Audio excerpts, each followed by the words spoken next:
Hello everybody, this is Toys R Us, and for this video we're going to be having a look at the 1988 Autobot Pretender Waverider. Waverider was what he was known as under the official Hasbro release, which you'll see in the box on the right hand side, and if you look to the left hand side you've got the Takara release where they've renamed him Diver. We're going to have a quick look at the figures, we're going to go through some of the things to be aware of, and then we're just going to check out the artist's work on the back of the packaging. So, as I've mentioned, here he is, Waverider, Autobot Pretender, human in obviously like a big sort of grey suit, maybe scuba diving suit. I would imagine it'd be something along that lines. If you're looking to get one of these yourselves, you need to make sure that the shell's sort of intact. You've got the clips here, which you can put the belt on, which I'll show in a minute. And also, you know, facial damage in the hair. You want to make sure that it's not too paint chipped. The belt that I'm on about is there. He's also got an axe and a helmet. Be aware with these that the belts do have a tendency to break either side there, and the axes sometimes as well, they aren't the full length because they've snapped off inside the hand. So if you're looking to get one yourself, be aware of them.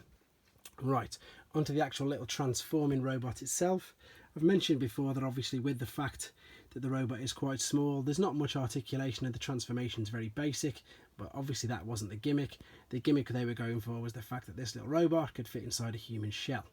And if we have a look at the robot itself, it's got a gun which will then turn into an accessory for this Cybertronian submarine in a minute. But if we turn around, you can see it's got the propeller at the back, and you can tell that it's going to be a vehicle by what's around his waistline. So, as I say, that's the Cybertronian submarine.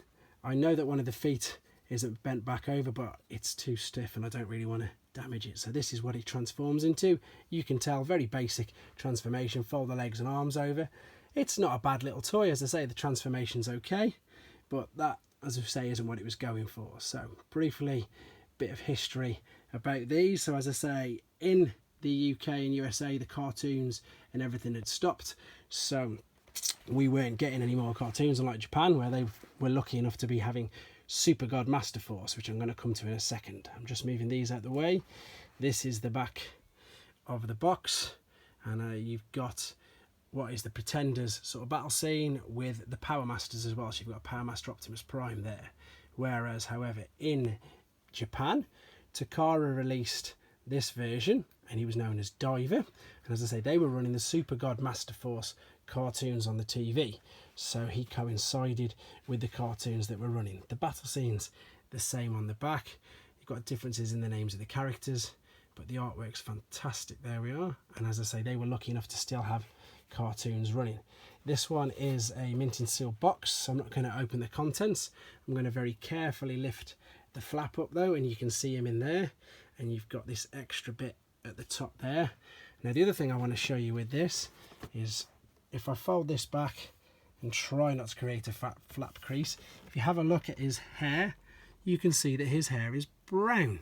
So that's the only difference with the toys between the Takara and the Hasbro. The Hasbro has the blonde hair.